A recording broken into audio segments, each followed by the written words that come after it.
Welcome everyone to the Member Speaker Series. My name is Kate Gleason and I'm Director of the Gardens Membership Program. We're delighted to have so many of you join us today for a popular gardening topic. Before I introduce Kim from Forrest Keeling, I want to put a plug in for a couple of upcoming events. First of all, on October 1st through 3rd, the Garden will be hosting my favorite Best of Missouri Market, which is our popular fall festival featuring artisans from around the region, live music, food, drinks, and a chance to enjoy the early fall scenery at the garden.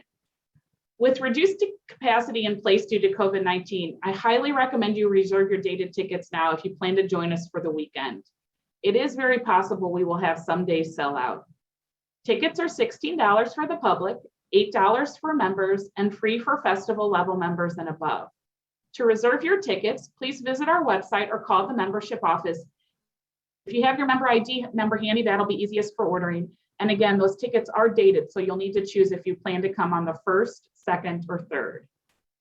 For the Member Speaker Series, we are going to be taking off the month of October, but we'll have our most popular annual program of the year in November with holiday decorating on Tuesday, November 9th at 11 a.m.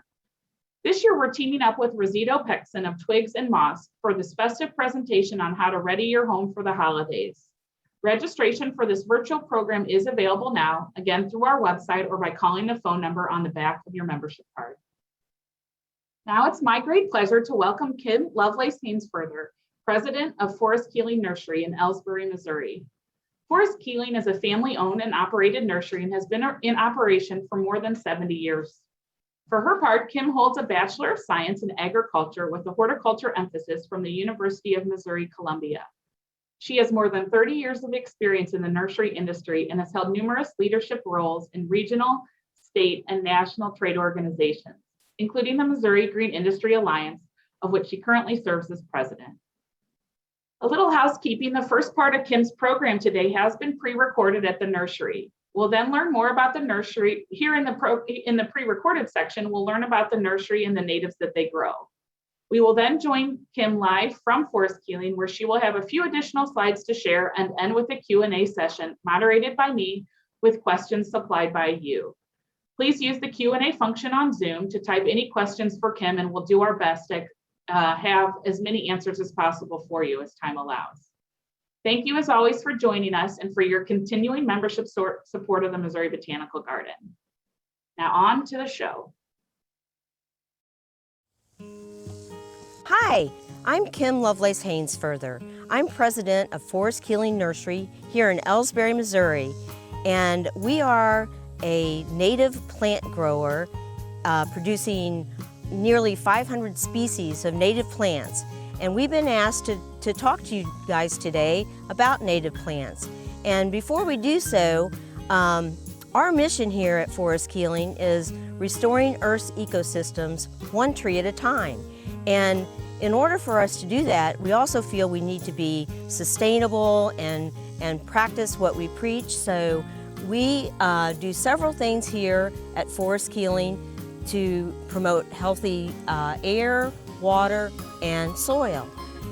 As you can see, we have a primary lake there, which is our major water supply for all of the irrigation at the nursery. It supplies smaller ponds that are closer to the production, and that's where the water is actually pulled from for our overhead irrigation. We're producing nearly 600,000 containers a year, so water is a critical resource for us. And so it's important that when we use water in our irrigation system that we recapture that runoff. And that all goes into the reservoir, which you can see at the north side of our property. That reservoir is surrounded by a constructed wetland that is a mixture of prairie cordgrass, cattails, and other native wetland plants that actually cleanse the water before it goes back into the reservoir. And so it's safe for our plants to reuse that water if we ever need to irrigate out of that reservoir. We also feel that anything we can do to reduce our carbon footprint is important. All of our 50 to 60 greenhouses are primarily solar energy. We also have solar panels that supply the power to our employee housing, and we also have solar on our office building. All LED lights, and we continue to look for ways to reduce our carbon footprint. So today we're going to offer you a little tour of the nursery. We're going to talk about native plants, why native plants are so important to our environment, to our ecosystem, to our pollinators, and to us. So join us as we take you on this tour, and hope we can all learn a few things together. So I mentioned earlier that we specialize in native plants here at Forrest Keeling Nursery. And growing native plants come with a few obstacles, I guess you could say. We've been doing this for nearly 30 years now, and we have learned some ways to successfully produce native plants that provide our customers, whether it's a homeowner for their lawn or for a large restoration project, success in transplanting native plants. As you know, many native plants have a dominant taproot. This house is typical of one of our oak houses. It holds about 35,000 seedlings. This will eventually equate to about an acre of 3-gallon production in our container system. So I'm going to show you, we have a patented growing process that we call RPM. It stands for Root Production Method. And it is a 12-step process that basically eliminates the taproot and produces a mass of lateral roots. So I'm going to show you a little bit, I'm going to show you how we do it and why we do it. And so we'll start over here, and we call this, just our in-house terminology, we call it step 1. And this tray that you can see has holes in the bottom is specially used because it promotes air pruning. When we seed our flats in the fall, and they go into what we call stratification, which is basically just a cold period, which native plants need in order to break dormancy. So after they've spent the winter in cold storage, we bring them to a greenhouse that's covered in poly. As you can see, this one's covered in shade now. And they are placed on benches like this. They're raised, as you can see, they're off the ground. And that allows the air to circulate underneath the plants and promotes this air root pruning. And what that does is provide us with the beginning of a really nice lateral root system. As you can see, the taproot has been frustrated. So after the plants have spent about 30 days in the step 1 flat, we shift them to what we call step 2. And this is our step 2 pot. And once again, you can see that it's bottomless, so we can get that air pruning. And this is when we end up with even a more fibrous root system. You can see that. And that's where we differ from so many growers, is that we build this root system to provide just a mass of lateral roots, which is why the plants survive and thrive and grow faster and produce fruit and nut faster. After about 30 days in this, when it sets its terminal bud, we take this plant and we pot it into this size container. And this is our 3-gallon. And this is our market size on a 3-gallon. A lot of this product goes to restoration and reclamation, conservation type projects. And everything is inoculated with mycorrhiza at step 1 and step 2. And we do that. It's mycorrhiza, I'm sure most of you know, is a beneficial fungus that helps the plant, the roots, take up nutrients that they might not be able to take up on their own. So we get the product to this size, and this is our market size. And as you can see, right there, that's the collination of mycorrhiza. And when you buy a plant from us, not only are you getting a great tree, but you're getting some great soil that amends the soil on your own site. So this is our step 2 seedling, oak seedling, and this is at 2 months old. This is at 4 to 5 months old.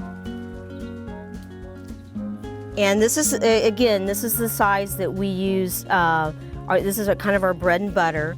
But to answer the market for larger trees, we take this size tree and we plant it in a larger container. And this is a 15-gallon. So this is at, basically, we're gonna call it 1 growing season. We call it a year, but it's not really quite a year old. And this is the same plant 1 year later. So this is a 2-year oak seedling. So we're getting phenomenal growth on oak seedlings using our RPM method, which has been peer reviewed by the university, and there's been many papers written on it, that it is, you do get 2 to 3 times faster growth, earlier fruit and nut production, as well as higher success rate in survivability. So now we're in Forrest Keeling Seed Orchard, which provides much of the seed that we need to produce our crop each year.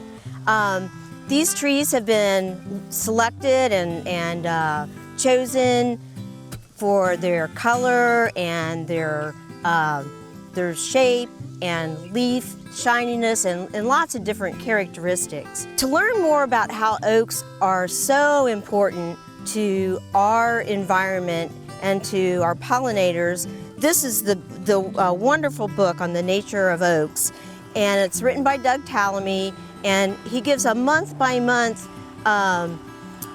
idea of what's going on in an oak tree. And Doug always says, if you're going to plant one tree to help pollinators and birds and wildlife, let it be an oak. And so we're going to talk a little bit about oak trees here. And we're lucky today. I asked my father, Wayne Lovelace, to join us, and I'd like to introduce him to you right now. This is my dad, Wayne Lovelace. Hello. And Dad, you can take it from here and you can talk about some of these beautiful oak trees that we have growing here. Yeah, these were all selected from seedlings, starting with our RPM program in the greenhouse, selecting the strongest individuals, and then they were shifted up to a 3-gallon container, and from there we again selected the individuals that seemed to be the most disease resistant, the stronger growers, selecting the best growth, and then they were planted out here, and again the best of the 3 gallons were selected, and this occurred about 17 years ago, and they were planted here and never received any husbandry at all. They were never staked, they were never pruned other than to just raise the lower branches so we could maintain around them, and allowed to grow. And as they've grown, they were spaced so that they got equal amount of light, and the combination of the light and our RPM system. You can see there's 6 varieties that you're looking at right here. And those 6 have grown at just about the same rate, as you'll notice. And the particular thing that the reason that we mixed them the way we did is because I feel that oak are still a developing genera. And so we selected from the white oak family, half of them, the other half from the red oak family. And within the individual families, they're basically all hybrids. And we like the idea that they're hybrids because they not only have hybrid vigor, but they are resistant to many things, diseases, some insects, and so we are continually selecting the better individuals here and using those for the seed and our tree improvement throughout the nursery. There's some individuals that we particularly like this swamp white oak right here is one that we particularly like, the form and the vigor of the tree. So we'll ultimately probably thin out the surrounding trees to give it more room and to grow. So we are continually thinning here, but trying to select that type of individual as we go. And there's various reasons that we prefer the hybrids, and they're natural resistant to some of the problems. There are some diseases that are that concerns us on oaks. Sudden death in white oak being one, and should that ever hit into the white oak, native white oak area, it's going to be some of the hybrids that make it. And when we talk about the importance of oaks, which Kim has brought out, that virtually all native wildlife have acorns somewhere in their diet, even songbirds that could never swallow an acorn, but the chiseling from squirrels and other things eating the acorns provide acorns into their diet. From a commercial standpoint, most people don't realize it in Missouri, but the timber industry combined is as large as the corn, and that's about a $9 billion industry. And so it shows the extreme importance to the economy. I've rambled on quite a bit, but we oak as a combination. Oak in our production consume way above the 50% of the business that we do, but in our forest, 60, almost 70% of our native forests are combined of oaks and hickories, and so we do have all of those involved in our production. Well, Dad, thanks so much for joining us and teaching us about oaks and how they hybridize and how important they are to the environment and to our ecosystems and wildlife and songbirds, and the list just goes on and on. I believe Doug Tallamy claims that over 4,000 species depend on oaks for their survival. And now we're growing more than 30 oak species, and of those, about 10 are natural hybrids that Mother Nature has selected. So oaks are very important to us here at Forrest Keeling. If you'd like to plant an oak and you have a small space, this is an excellent option for a smaller garden or yard. This is Quercus prenoides, dwarf chinkapin oak. And chinkapin is also the name for an American chestnut. And as you can see, these leaves look very much like chestnut leaves, but it's just a prolific acorn bearer that's going to provide plenty of food for the critters in your neighborhood. We spent a lot of time talking about oaks today, so I thought I would bring you down to the pawpaw patch. I'm sure some of our older listeners remember the song that we used to sing as a kid, but many people haven't seen a pawpaw and really don't know what it is. But this is what the fruit looks like, and these are not quite ripe, so we're not going to be able to taste one today, but I wanted to give you a look at a pawpaw, and look how beautiful this tree is. Even if you don't have fruit on a tree, this is a lovely tropical looking tree to add to your landscape. So we're going to see if we can cut this pawpaw open. I had to borrow the knife from my dad. So this is what the inside of the pawpaw fruit looks like. And as we mentioned, this one is not ripe and not ready to eat.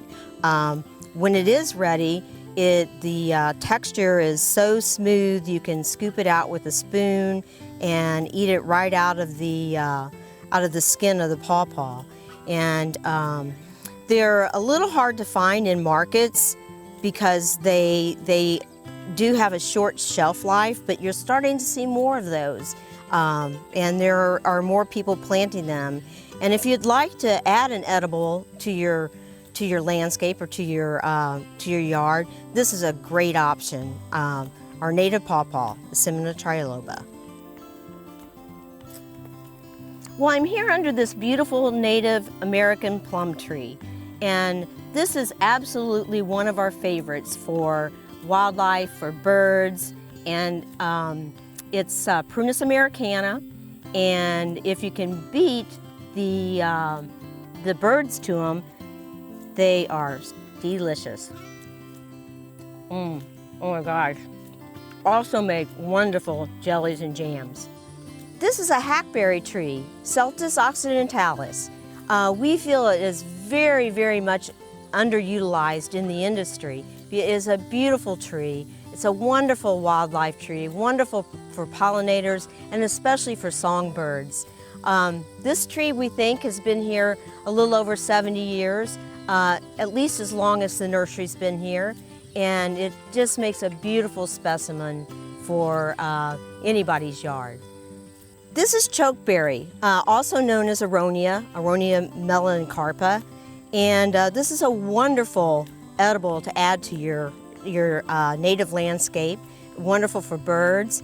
The berries are edible for people, and lots of cordials and jellies and jams are made out of Aronia berries. And it's considered a superfruit. It's very high in antioxidants. It has outstanding fall color that will blow the color of a burning bush away. It's just bright, bright red, beautiful. It also has beautiful blooms that are fragrant in the spring, like the American plum. You have a cloud of flowers on an American plum. So these are just a few additional natives we wanted to point out today to show you what you can put in your yard that helps the greater cause. This is one of my favorite trees. This is a black gum, Nyssa sylvatica, and as you can see, talk about fall color, this is already starting to turn. You can just see what a vibrant red this tree turns.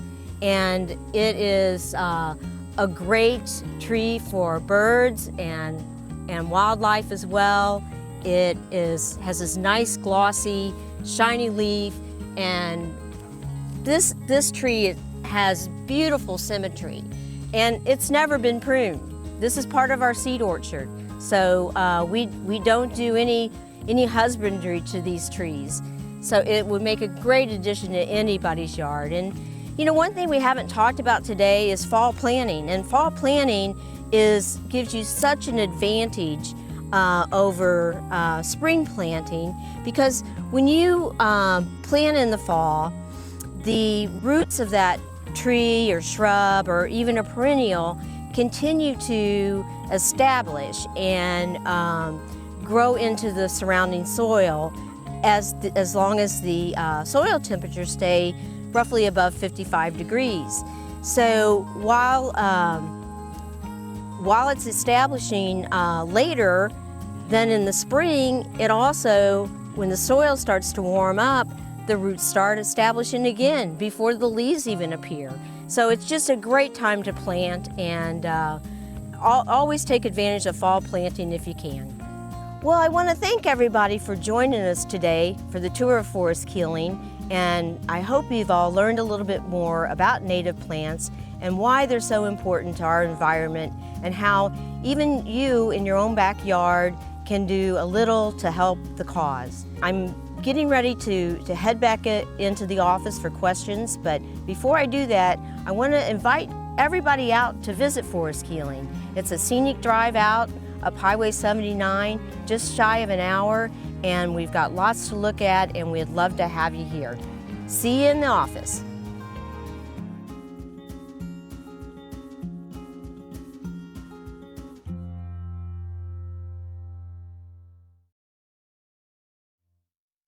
Hi, I'm Kim, and I'm happy to join you live now. I hope you enjoyed the tour of the nursery. We sure enjoyed showing you guys what we do here.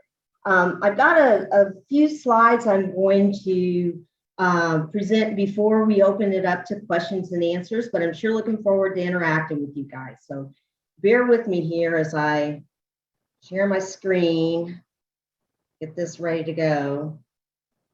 Okay, so back to the slide. We're going to talk a little bit about some edibles that are great for urban areas. We've got pawpaw, which we talked about today, and there's another picture of the pawpaw. Pecan, which is a big tree, needs a lot of room, but definitely worth it if you've got a space for it. Persimmon has a nice fruit that is getting ready to ripen this time of year. And a lot of people think that you have to wait until frost to eat persimmon. That's not necessarily true. Elderberry has a beautiful bloom, as well as an edible fruit. Hazelnut has wonderful fall color.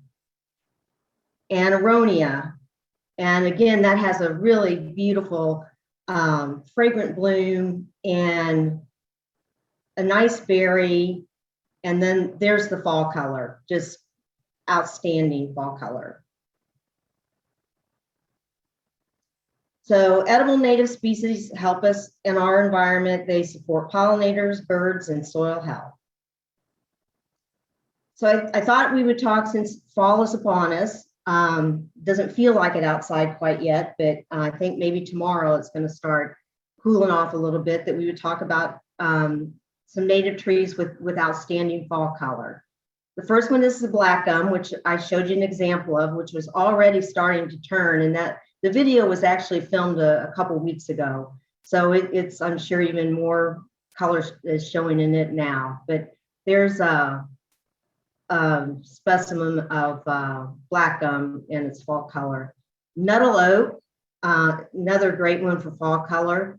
And also in the spring, when the leaves are first starting to appear, will have a bright red color.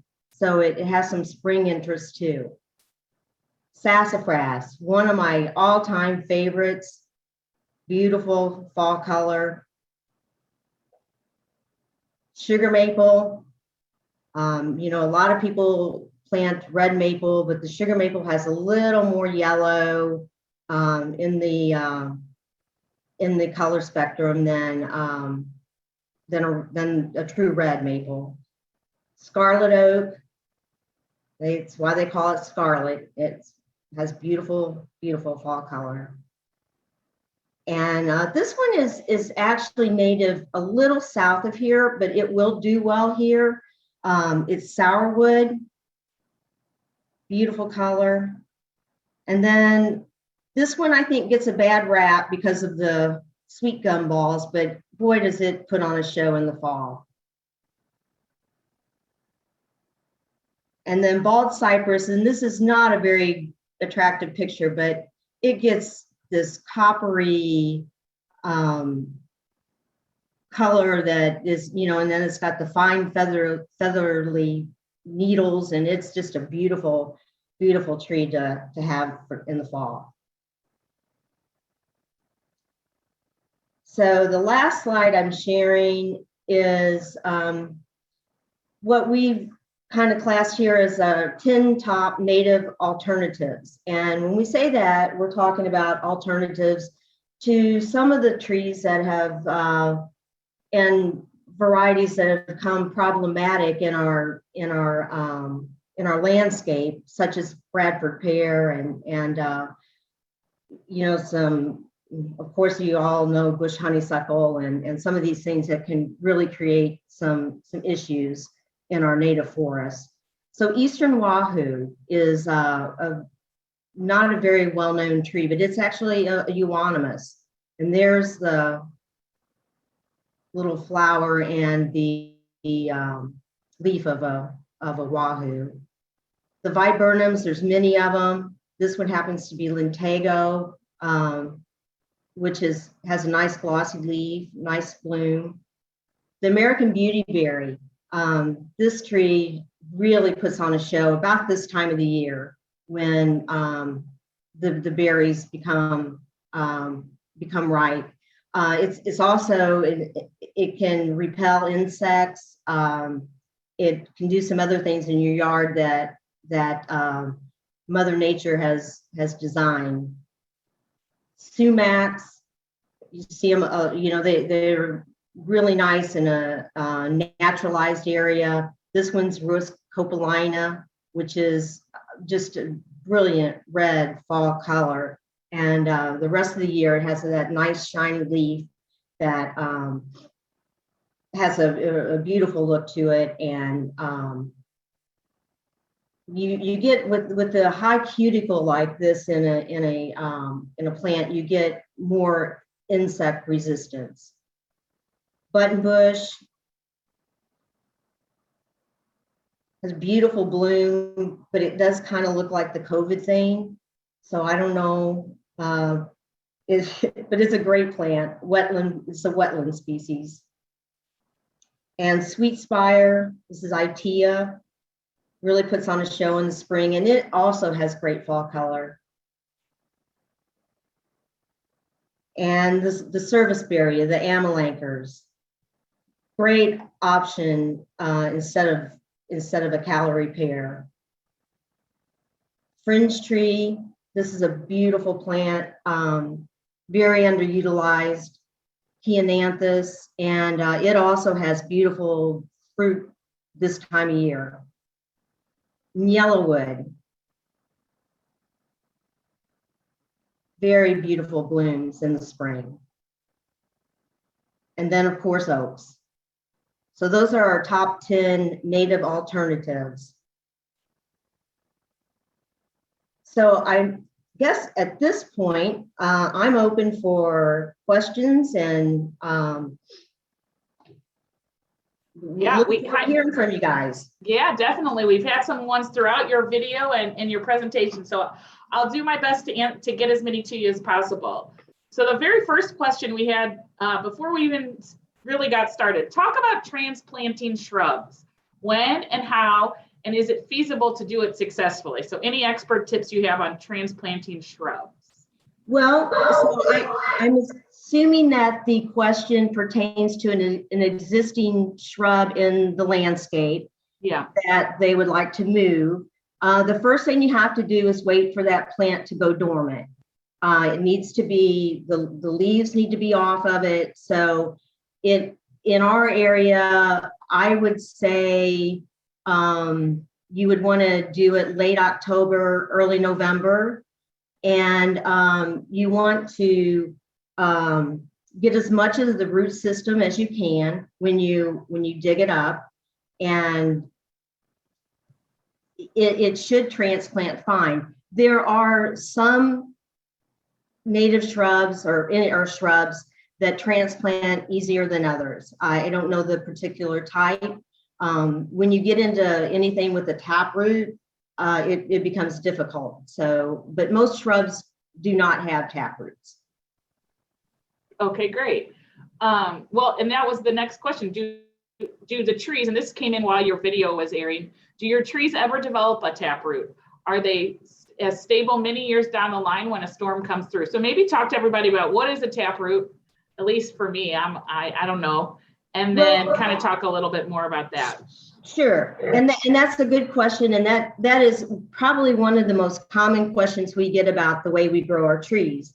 The taproot is a survival method used in early germination, and when we eliminate that taproot and develop the lateral roots, what actually anchors a tree are the lateral roots. And we have, trees that are 30, 35 years old that have been grown using this method. And we have no issues with stability. And if you see, like I used to have this great image of a pecan tree that had fallen in a storm. And if you look at a tree that's fallen in a storm, you won't see a taproot if it's a big tree, because we think that in nature, the taproot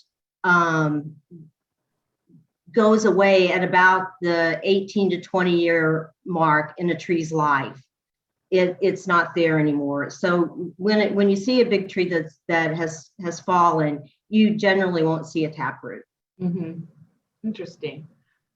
Well, now we have a couple questions about acorns. One, how do you germinate the acorns from oaks? And then a second question about, are acorns from the oaks disease resistant as well, like the trees? Okay. The first part of the question is, how do you germinate an acorn? So the way we do it is we like to do it in step with Mother Nature. So in Mother Nature, that acorn is going to fall in the fall and lay on top of the ground, and then it will go through the winter, and it will develop a root and then start the germination process. So we germinate in those flats that I showed you in the video. We actually lay the acorns on top of the media. We don't cover them with soil. Our soil it's not soil, it's a growing substrate. It's actually soilless, but it acts like soil for the seed. And then we put them into a cooler, a cold storage facility, and we keep that at about 38 degrees throughout the winter. And then we bring them out in February and start introducing them to light and warmer temperatures, and then they'll start to germinate on their own. So it's just like Mother Nature does it, only with a little help. And the second part of the question was about the disease resistance of Mhm. acorns. Typically, if a tree is exhibiting resistant qualities, typically the progeny from that tree will exhibit the same qualities. Mhm. But keep in mind, oaks are very often pollinated by other oaks. Dad talked a little bit about hybrids in the video, and oaks are a developing, as he said, a developing species, and they're hybridized quite often, and so you get these nice crosses that show the hybrid vigor and the disease resistance that Mother Nature is still doing work on oaks. Yeah. Yeah, great. A couple questions about some of the plants or the trees that you mentioned in your slides. How much space do you need around a native pawpaw tree? Well, they get about 25 feet tall, and the width would be maybe 10 feet. They're not a real wide, they don't need a lot of width. So it's an understory tree, but if you want fruit, they actually do well in sun. So you can plant them in partial shade, or sun. And like I said, if you want fruit, sun is the way to go. Great. What about, we had a couple questions about sweet gum trees. Let me find this one. Is it possible to sterilize a sweet gumball tree to prevent it from dropping the balls everywhere so you can still enjoy the color, but not the gumballs? I think it is. I don't know the actual process, but I do think you can spray something on the tree. And there are also fruitless, seedless cultivars on the market, which we're not currently growing any of those cultivars. But even the lowly old sweet gum ball has a purpose. They found that in street plantings of sweet gums, the sweet gum balls actually filtered the water going into the stormwater system. So they too have a purpose. So this is one you may know offhand. What is the name of the sumac shown in the top 10 native alternative slides? Do you happen to know when you showed the picture of the sumac? If not, we can always answer that after. But it's Rus copalina. What is the common name? The common name has escaped my thought process here, but it's and it might be something like shiny leaf sumac. I'm sorry, I could look it up, but if you okay. Say again the full name of it. It's Rhus, Rhus, copalina, Coppolina. Okay, but a Google search away. So several questions about small spaces, folks that might not have full yards. So questions about whether smaller trees or shrubs. What are some of the smaller trees or shrubs? My phone is ringing, everyone. I don't have it near, so just bear with me. What are some of the smaller trees or shrubs of the ones you covered today? And then apart from those, what about any that you can plant in containers? Okay, that's a great question. Well, one of my favorites that we talked about today is that little oak tree, the Quercus prenoides. It gets about 20 to 25 feet, and it's a great little tree. And now I have shipped one to a fella in New York that is growing it on his rooftop of his apartment building in a container. I don't know how it's doing. I worry about the the overwintering it. I'm not sure how he's overwintering it. So that becomes the big thing about, growing trees in containers, is protecting them in the winter. There are some smaller trees that, might work.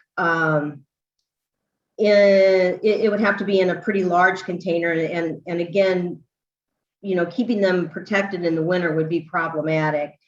When it comes to native trees. So, the smaller trees would, be some of the obvious ones would be, your redbud and white dogwood. The fringe tree doesn't get all that large. Wafer ash comes to mind, which is, I got one right here. It's a wafer ash. So yeah, that's a few. Great. And another small backyard question. This person says, I have a small backyard in St. Louis, want to plant 2 to 4 edibles. I want a cherry, a peach, and a native. I have 3 kids and we are looking for something yummy in hand. I haven't tried pawpaw, aronia, persimmons, American plum, or elderberry. How much space do they need? Dwarfs, semi-dwarf? Is it too late to plant? Help! So just general information you can provide for her. Okay, well, it's not too late to plant. This is we're coming into, in the video, I talked about fall planting and how, you can really get a jump start by planting in the fall. So you've got up until the ground freezes to plant this fall. The fruit trees, it's not something that we do. We grow a few, and then I think the ones that we grow are semi-dwarf. So they would get to be probably 15 to 20 feet. But we don't do any dwarfing on any of our native species like the persimmon or the pawpaw. But something like an aronia or the sambucus, would work fine for a backyard, for a small yard. Great. Well, here's a general question. Can you offer some pruning do's and don'ts? When, how much? I can. It kind of varies on species and what you're trying to accomplish, but we like late winter pruning for trees, after they go dormant, and what you're trying to do in a tree is develop a nice strong, in a shade tree primarily, a nice strong leader, and eliminate anything that is possibly crossing or going to cause a V that could become a weak spot in the tree. It's hard to, there are certain shrubs that only bloom on second year wood. So you have to, be aware of those. And if you prune them, you won't have blooms, you won't have flowers, and you won't have fruit. So it's a hard question to answer, to summarize, because there's just so many different variations of Yep. what we prune, how we prune, and why we prune. Mm-hmm. Well, that was some good advice. So a couple questions about recommendations for evergreen trees as well as shrubs. Well, evergreens, the best advice I can give on evergreens, there's not a lot of native evergreens in our area. The ones that come to mind are red cedar and then our shortleaf pine. But natives evergreens transpire all winter. So they need watered in the winter. And most people don't realize that. And what was the other part of the question? Hold on. I already dismissed it. Hold on. Sorry. Oh, it was just general trees and shrub recommendations for evergreens. That was the question. Yeah, and again, there, you know, the eastern white pine is not actually native to Missouri, but will do well here. The shortleaf pine is excellent here, and red cedar, you know, it isn't. I mean, it can be attractive in the right planting, but Missouri is more of a woodland state than you know, an evergreen. Sure. Conifer. Sure. So we've had a One couple tree that, yeah. sorry, one No, tree go that might get you close that it, you know, would be bald cypress. It's not a complete evergreen, but it's close. Yep, great. We've had a couple questions about some dangerous trees. Tell me more about white oak sudden death. We had a big old healthy tree up and die last year within 90 days. Any help with treatment or cure? So white oak sudden death.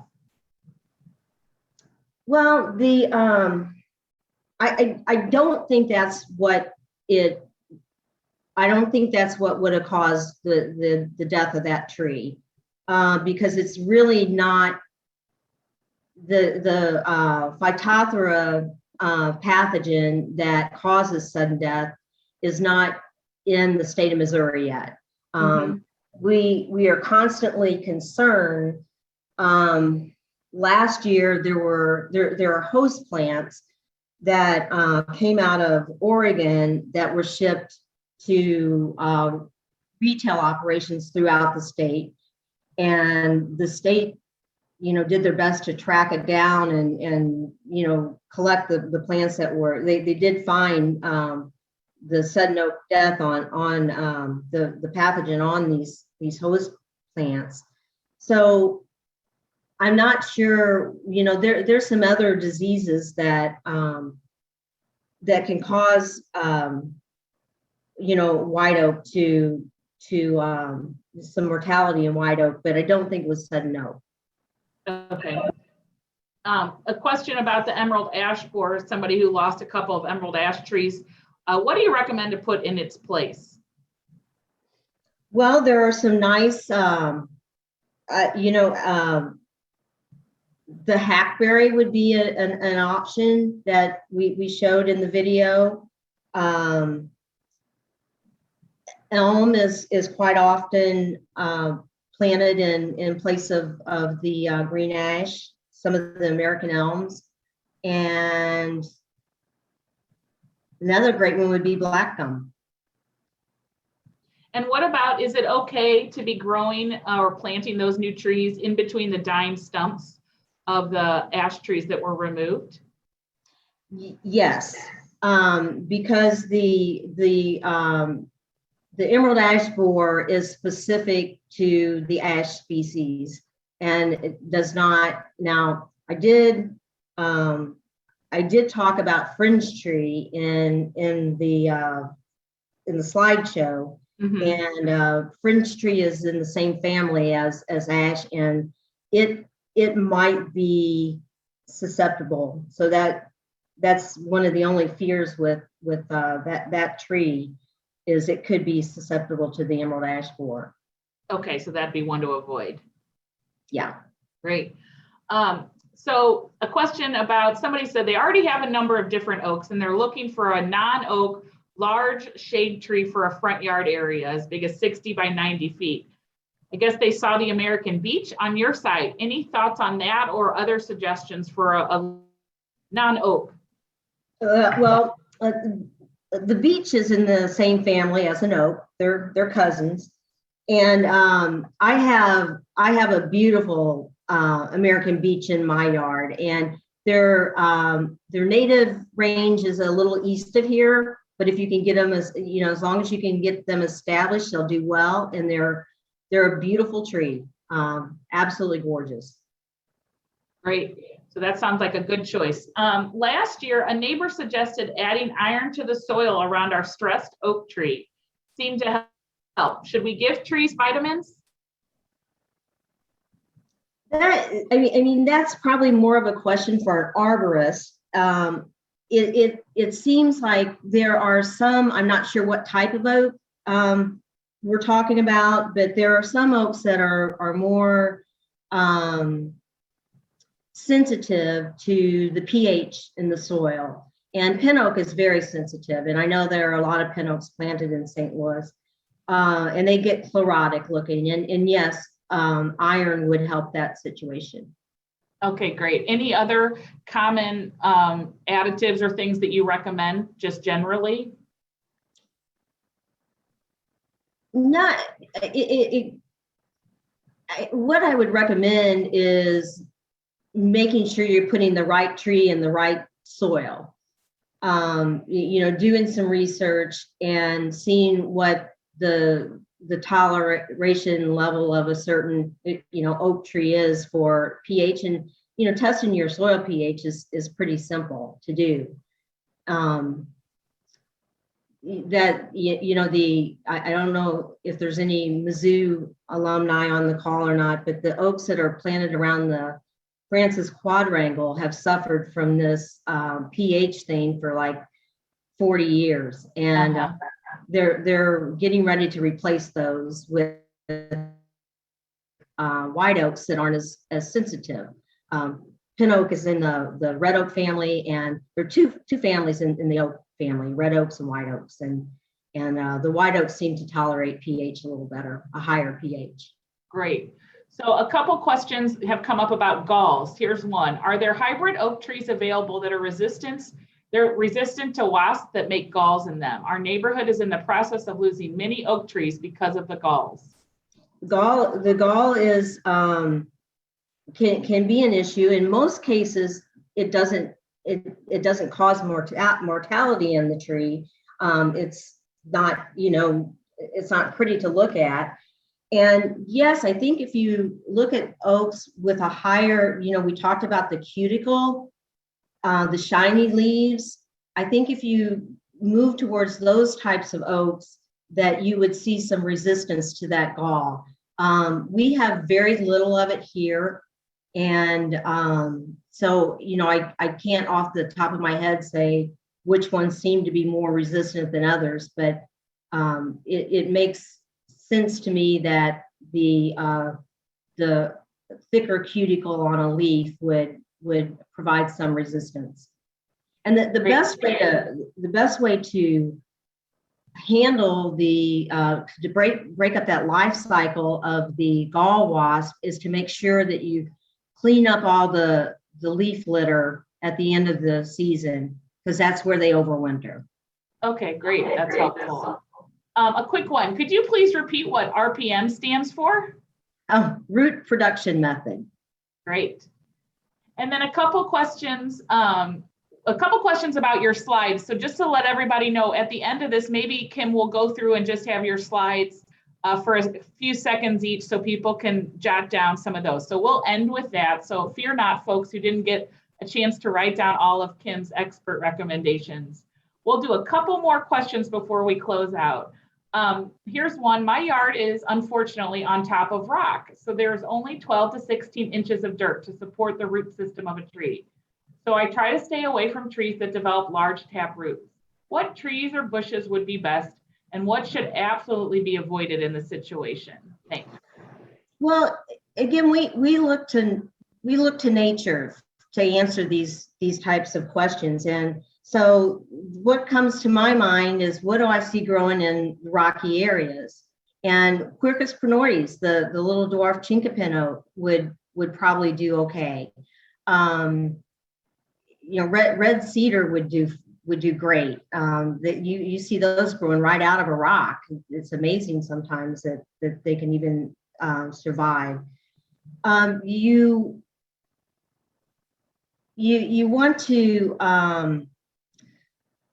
there are upland trees and wetland trees, and you can take a wetland tree and plant it in an upland site successfully. You cannot take an upland tree and plant it in a wetland. The physiology on not enough water and too much water is what it does to the roots is the same.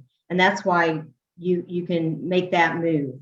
So, I would look at some wetland species that can, they can survive very well in drought, as well as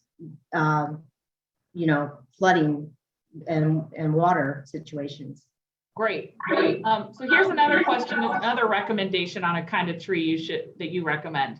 It says developers are destroying a small woodland behind our house near Edwardsville, Illinois. We have a little room in our small yard and want to plant a shield of trees between us and what will soon be more houses. We would like something fast growing and beneficial to wildlife that will simulate the woodland. What do you recommend? Oh, there's all kinds of options. I mean, you can put up a viburnum, any of the viburnum screens, as a screen would be awesome. You could, plant some white pine in there. The sumac would be great. There's lots of options for that. Great.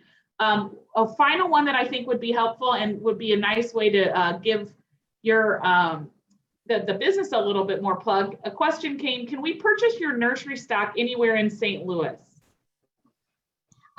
There's several ways you can purchase our plant material in St. Louis. We do sell to several garden centers, and I hate to start naming names because I'm afraid I would leave someone out. Yeah, that's okay. But we also we're also sending product to native plant sales.